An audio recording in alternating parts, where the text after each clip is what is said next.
हाँ तो बच्चों ये रही आपकी learning assessment number 3.23 last learning assessment है इस चैप्टर की। तो देखें बच्चों हमने इसमें वी नॉट वोल्टेज कैलकुलेट करने हैं मैश एनालिसिस का इस्तेमाल करते हुए।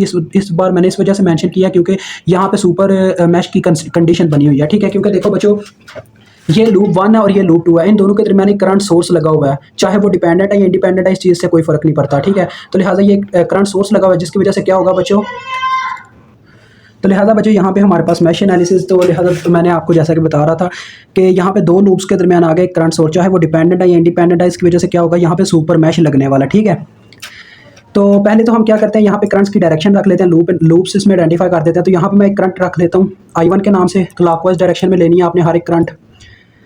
यहाँ पे आप I2 ले लें, ठीक है जी। वी नॉट वोल्टेज ही हमने कैलकुलेट करना है और वी नॉट इस रजिस्टर मतलब क्या नाम है, इस लूप के क्रॉस है, देखें इस रजिस्टर के क्रॉस। तो अगर मुझे इस लूप में जो करंट फ्लो करवा रहा हूँ मैं I3, उसकी वैल्यू पता चल जाए तो देखें वी नॉट कैलकुलेट हो जाएंगे। उसकी क्या वजह देखो, उसकी वजह यह है क्योंकि जब I3 इस रजिस्टर में से करंट गुजरती है तब वी नॉट वोल्टेज प्रोड्यूस होते हैं, ठीक है बच्चों। तो इस करंट को मालूम करना जरूरी है, जो कि तब मालूम होगी जब हम इस सर्किट को सॉल्व करेंगे करंट्स के लिए, ठीक है। तो सबसे पहली बात बच्चों देखो, इसमें एक डिपेंडेंट सोर्स है, क्योंकि अगर चाहिए सुपर मैश बना रहा है लेकिन मुझे डिपेंडेंट सोर्स को क्या करना होगा, अंडरस्टैंड करना होगा कि ये किस चीज़ पे डिपेंड कर रहा है, क्योंकि डायमंड शेप में करंट डायमंड शेप में, ठीक है। तो देखो ये डिपेंड कर रहा है IX की वैल्यू पे, और IX देखो इसने इस वायर में मेंशन की हुई है। तो देखो बच्चों IX की डायरेक्शन ऐसे ऊपर की तरफ है और I3 इसके अपोजिट जा रही है, यानी कि I3 और IX के दरमियान क्या रिलेशन है, एक्शन एंड रिएक्शन वाला, कि IX जो है वो एक्शन है कह लो और I3 उसका रिएक्शन है। जैसे न्यूटन ने कहा था action and reaction are equal in magnitude, यानी कि I3 और IX, क्योंकि IX एक साइड पे करंट है, दैट्स वाई ये आपस में इक्वल हैं मैग्नीट्यूड के अकॉर्डिंग, लेकिन अपोजिट इन डायरेक्शन, लिहाजा इसके साथ क्या आ जाएगा, माइनस आ जाएगा, यानी कि IX जो है वो -I3 के इक्वल होगी, यानी कि हम लिख सकते हैं IX is equal to -I3, ठीक है बच्चों।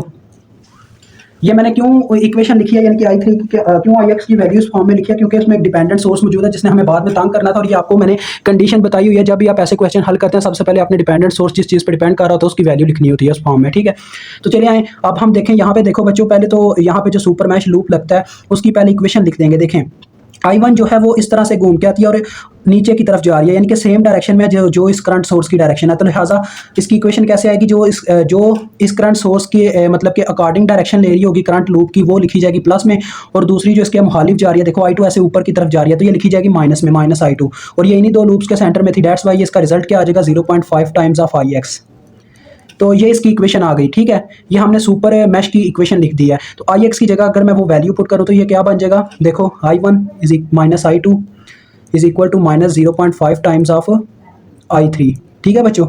क्योंकि मैंने IX की जगह क्या पुट कर दिया, -I3, तो देखो ये इक्वेशन क्या बन गई, I1 -I2 -0.5 I3 is equal to, ये सॉरी प्लस होगी, इस जानिब आके प्लस होगी, इज इक्वल टू 0। ये आपकी इक्वेशन 1 आ गई।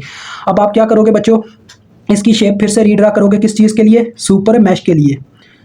तो सुपर मैश की मैंने आपको कंडीशन बताई थी, आपने जिस मतलब कि करंट सोर्स के अकॉर्डिंग कंडीशन क्या नाम है, इक्वेशन लिखी है, जिसकी वजह से दो लूप आपस में डिपेंडेंट थे, आपने उसको हटा के ओपन सर्किट से रिप्लेस कर देना, ठीक है। तो देखें मैंने उसको हटा दिया और इसमें सुपर मैश की एक बाउंड्री आ जाएगी, ठीक है। उसको मैं बाद में ड्रा करता हूँ, पहले सर्किट ड्रा कर लें दोबारा से।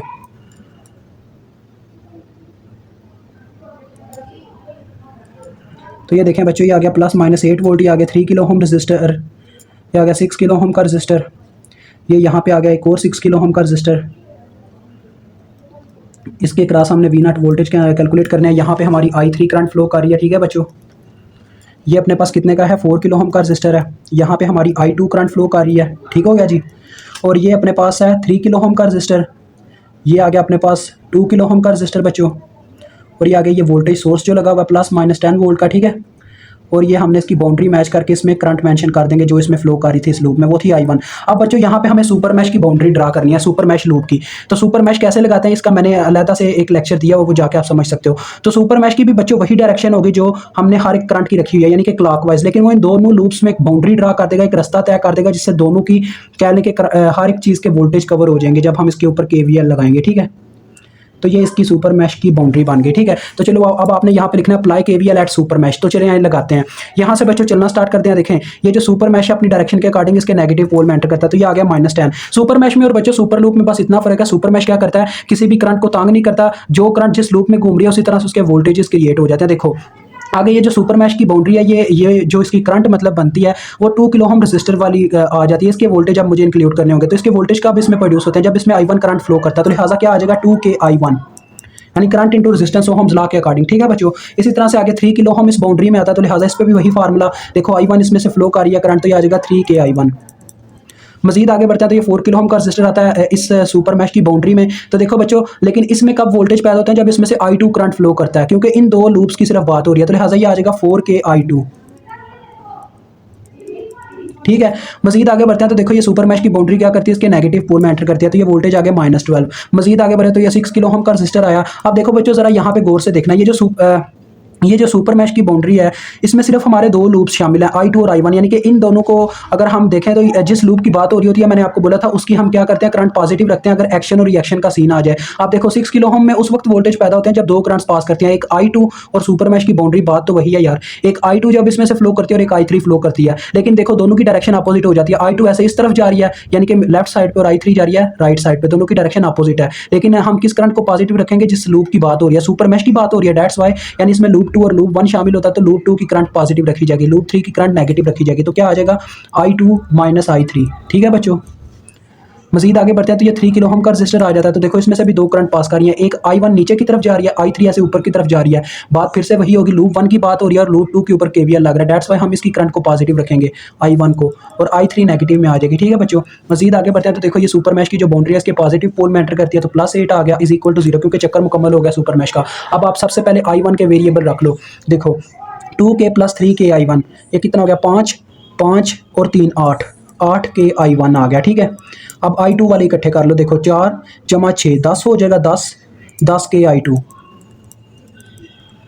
इतना ही बनता है ना। हाँ, अब देखो I3 वाले इकट्ठे करेंगे -6K I3 -3K I3 -9K I3 आ जाएगा। ठीक है, और कांस्टेंट को देखो क्या बनता है, -10 -12 -22 जमा 8 कितना होगा -14 दूसरी जानब जाके +14 हो गया। ठीक है बच्चों, तो ये हमारी आ गई इक्वेशन नंबर 2, वो इक्वेशन 1, ये इक्वेशन नंबर 2। अब इक्वेशन 3 कैसे बनाएंगे, क्योंकि जब 3/3 का ऑर्डर चेयर होता है, मतलब आपकी इक्वेशंस में 3 वेरिएबल्स का जिक्र हो, तो फिर आपको क्या करना पड़ता है, मैट्रिक्स के थ्रू अगर सॉल्व करना है तो आपको मैट्रिक्स भी 3/3 यानी कि 3 इक्वेशंस बनानी पड़ती हैं। तो देखो अब लूप 3 अभी रहता है जिसके ऊपर KVL नहीं लगा, तो लूप 3 के ऊपर KVL लगाएंगे। तो चलो आपने लिखना अप्लाई KVL एट लूप 3, यहाँ से चलना स्टार्ट करते हैं। तो देखो बच्चों, करंट अपनी डायरेक्शन के अकॉर्डिंग इसके नेगेटिव पोल में एंटर करती है, तो ये वोल्टेज आ जाएंगे -8। मजीद आगे बढ़ते हैं तो 3 किलो ओम के रजिस्टर में से करंट पास करती है, लेकिन इसमें से दो करंट पास कर रही है, I3 ऊपर की तरफ जा रही है, I1 ऐसे नीचे जा रही है। लेकिन अब लूप 3 की बात है तो लिहाजा लूप 3 की करंट पॉजिटिव रखी जाएगी, बिकॉज दोनों करंट्स अपोजिट डायरेक्शन में जा रही थी। ऐसे 6 किलो ओम की बात आती है तो 6K में भी देखो क्या है जी, हमारी I2 करंट इस तरफ जा रही है, I3 इस तरफ जा रही है, दोनों की करंट अपोजिट है, लेकिन I3 पॉजिटिव रखी जाएगी क्योंकि लूप 3 के ऊपर KVL चल रहा है -I2। और लास्ट में ये एक रजिस्टर रहेगा जिसके में से सिर्फ एक करंट पास कर रहा है, वो है I3, तो लिहाजा आ जाएगा 6K I3 = 0। ठीक है बच्चों, क्योंकि चक्कर मुकम्मल हो गया, हम 8 पे वापस आ गए। अब आप देखो पहले I1 वाला आपने वेरिएबल रखना है, क्या बनता है -3K I1। ठीक है बच्चों, इसी तरह से मजीद आगे देखो, ये I1 एक ही था ना, इस वजह से मैंने लिखा। अब I2 वाले देखो, I2 वाला भी एक ही है -6K I2, और I3 वाले आप देखो 3K + 6K 9K 9K + 6K 15K I3, और ये 8 दूसरी जानब जाके -8 उधर जाके +8 हो गया। ठीक है बच्चों, तो ये इक्वेशन 3 आपकी आ गई। अब इक्वेशन 1 में देखो बच्चों, आपके पास सिंपल वेरिएबल है I1 I2 I3, इनके साथ मतलब कि किलो मौजूद नहीं है, जबकि दूसरी इक्वेशंस में किलो मौजूद है I1 I2 और I3 वाले वेरिएबल्स के साथ। तो हम वो वहाँ पे किलो कैसे क्रिएट करेंगे, देखें ये है हमारी इक्वेशन 1, I1 - I2 + 0.5 I3, ठीक है, = 0। मैं इस इक्वेशन को क्या करता हूँ, पूरी की पूरी इक्वेशन को 1K से ज़रब दे देता हूँ। ठीक है, यहाँ पे आ जाएगा 1K I1, यहाँ पे आ जाएगा 1K I2, यहाँ पे क्या आ जाएगा 0.5K I3। इसकी वजह क्या है, ये क्यों ऐसे आएगा, क्योंकि बच्चों जब मैं 1K से पूरी इक्वेशन को ज़रब दूंगा तो वो कह लो कि दोनों तरफ 1K से ज़रब हो रहा है, तो ये इक्वालिटी रहेगी, इससे कोई फ़र्क नहीं पड़ेगा, तो सबके साथ 1K आ गया। ठीक है, ऐसा हम कर सकते हैं, इससे कोई फ़र्क नहीं पड़ता। आप चाहो तो यहाँ पे 5K से पूरी इक्वेशन को ज़रब दे दो, कोई फ़र्क नहीं पड़ेगा। 0.5 के साथ 1 ज़रब होगा, 0.5 ही आ जाएगा, और K साथ में वैसे ही लग जाएगा। ठीक है, अब आप इनको क्या लिखो जी, मैट्रिक्स फॉर्म में लिखो। पहले आपने इक्वेशन 1 को लिखना है बच्चों, इक्वेशन 1 के जो साथ कांस्टेंट और सिर्फ उनको लिखना है 1K -1K फिर 0.5K, रो वाइज हर इक्वेशन के कांस्टेंट लिख लेने। अब इक्वेशन 2 के लिखो 8K 10K फिर -9K। अब इक्वेशन 3 को लिख लो, ये इक्वेशन 3 है हमारी, -3K -6K और लास्ट में 15K। इनके बाद इनके बच्चों वेरिएबल्स की जो मतलब कि अरेंजमेंट है वो सेम होनी चाहिए, हर एक में देखो वेरिएबल्स की अरेंजमेंट सेम है, पहले I1 आ रहा है, फिर I2 आ रहा है, फिर I3 आ रहा है, ऐसे ही होना चाहिए, ठीक है। तो लिहाजा ये जो वेरिएबल्स की अगर तरतीब आपने सेम रख के लिखे हैं तो आपने इनको कॉलम वाइज लिख देना वेरिएबल्स की तरतीब को, ठीक है। I1 है पहले, फिर I2 है, फिर I3 है। इसके बाद इज इक्वल टू वाले नंबर आपने यहाँ पे कॉलम वाइज लिखने हैं। देखो पहले इक्वेशन 1 थी ना हमारी, तो इक्वेशन 1 का पहले आएगा, फिर इक्वेशन 2 का आएगा जो कि 14 है, वो देखो ये लिखा हुआ, आगे इक्वेशन 3 का आएगा जो कि 8 है। अब आप इसको कैलकुलेटर पे कैसे सॉल्व कर सकते हो, ये मैंने इक्वेशन एग्जांपल 3.1 में समझाया हुआ है, वहाँ से जाके समझ लीजिएगा कि कैलकुलेटर के थ्रू आप इसको कैसे सॉल्व करोगे कि आपको इन तीनों की वैल्यू मिल जाएगी, तो वहाँ से समझ लेना, ठीक है। तो भी मैं आपको डायरेक्ट इनके आंसर ही बताऊंगा। और बच्चों कैलकुलेटर में हम ये किलो साथ में पुट नहीं करेंगे, मैं बार बार बता रहा हूँ, हम सिर्फ नंबर्स पुट करेंगे 1 -1 0.5, क्योंकि देखो जब रजिस्टर किलो में होते हैं ना तो करंट्स हमेशा मिली में आती है, ये चीज़ हमें वैसे ही याद रखनी है, और सिर्फ कांस्टेंट इनके पुट करने हैं, किलो साथ में पुट नहीं करना, ठीक है, ये चीज़ याद रखना। हाँ तो बच्चों ये देखो आपको कैलकुलेटर ने सिंपल कांस्टेंट्स की फॉर्म में आंसर दिया, मैं बस इनके साथ मिली ऐड कर दूंगा क्योंकि मैंने किलो, ये किलो साथ में नहीं था लगाया, कैलकुलेटर में किलो लगाते भी नहीं है, ठीक है। हमें वैसे ही याद होना चाहिए रेजिस्टेंस और करंट का आपस में इनवर्स रिलेशन है, जितना बड़ा रेजिस्टर होगा उतनी कम करंट होगी, तो लिहाजा ये मिली में जाएगी। ये इसका आंसर है 1.11 मिली एम्पेयर। ये हमारे पास आई है बच्चों 1.86 मिली एम्पेयर, और लास्ट वाली करंट आपके पास आई है 1.5 मिली एम्पेयर, ठीक है जी। तो अब हम वी नट वोल्टेज कैलकुलेट कर लेते हैं। देखो बच्चों वी नट वोल्टेज के ऊपर ओहम्स लॉ लगेगा, 6 किलो ओम इसकी रेजिस्टेंस है, IR फार्मूला होता है ना, तो रेजिस्टेंस तो आ गया। अब करंट इसके साथ कौन से साइन के साथ आएगी, ये डिसाइड करेगी कि करंट इसके कौन से पोल में एंटर कर रही है। देखो करंट अपनी डायरेक्शन के अकॉर्डिंग इसके पॉजिटिव पोल में एंटर करती है, डेट्स वाई ये प्लस में ही एंटर की जाएगी। तो आंसर आ गया देखो 6K into I3 1.5 milli is equal to, तो ये शायद 9 वोल्ट आने वाले हैं, चेक कर लेते हैं। जी बच्चों ये आ गया 9 वोल्ट। तो ये आपका क्वेश्चन सॉल्व हो चुका है, मुझे उम्मीद है आपको समझ आ गई होगी।